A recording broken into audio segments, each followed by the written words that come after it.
morning. So, today we're going to be talking about character traits in literature and ways to identify them while we're reading. So, character traits help us to understand who a character is and what they're like. So, to begin, we're going to start with a little example. So, does anyone have a character from a movie or a TV show that they can think of? Remy from Ratatouille. Oh, great thought, great thought. So, what is a character trait that Remy has?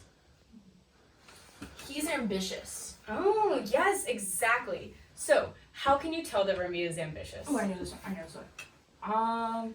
I think it's because Remy likes to cook and really wants to cook, and so even when cooking is hard, he keeps doing everything he can to keep cooking. Exactly. So that is an example of indirect characterization.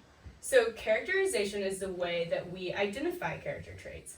So there's two kinds, indirect, which has to do with how Remy is, and then direct. So with direct, the author tells us what the character is like. So they would say, Remy is ambitious. And that doesn't happen very often.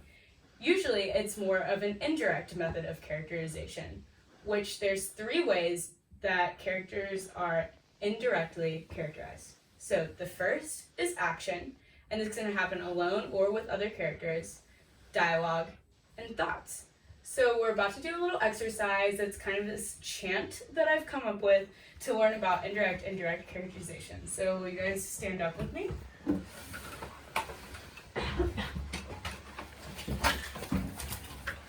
Okay, so there's a lot of movements to this dance to kind of help us get together and figure out in our brains and our bodies what characterization is about. So for direct, we're going to step forward. And then for indirect, we're going to step back.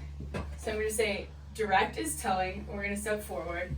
And then indirect is showing, and we're going to step back. So then we're going to move on to indirect. So we're going to be stepped back in the indirect position. And then I'm going to tell you the three ways of direct and indirect characterization. So indirect is acting, so that's this hand motion. Indirect is speaking, that's this hand motion. And then indirect is thinking, and that's this hand motion. So we're going to do it all together. So direct, step forward, indirect, step back. Direct is showing, indirect is telling. Nope. Oh my gosh, you guys caught me on my mistake. So direct is telling, indirect is showing. So, and then we're going to go indirect is acting, indirect is speaking, indirect is thinking. So you guys want to do it one more time so I can really get it down? Okay, and you have to help me too because I'm still learning. So, direct, step forward, indirect, step back. Direct is telling, indirect is showing. Indirect is action, indirect is speaking, indirect is thinking. Amazing work. Okay, so you guys feel like you learned a bit about characterization? Yeah. Okay, perfect. So now we're going to put our new knowledge into action. So right here, I have a sentence written out. It's kind of a little story, if you will, about our character, Timmy. So we're going to be thinking about Timmy's character traits. So the story is, Timmy lies to his mom about where he is. He goes to the store and steals a Kit Kat. So, would you say that the characterization in this story is direct or indirect? And what is the character trait that you can identify? Yes. I think it's indirect, and I think that it's saying that he's not very trustworthy. That is so true. So how do you know that it's indirect? Is it action? Yes. Yeah. I think so too. Awesome.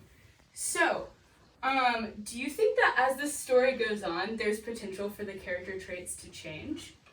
Ooh, yes, maybe he steals the Kit Kat, but then he sees someone really wants a Kit Kat, so he gives it to them. So maybe he's actually nice. Yes, that is such a good thought. So a lot of times stories change and characters can change their traits as they move forward, which oftentimes happens from the beginning of a story to the end of the story. So that's the end of our lesson on character traits today. So thank you for learning with me. Thanks, Miss Dunbar.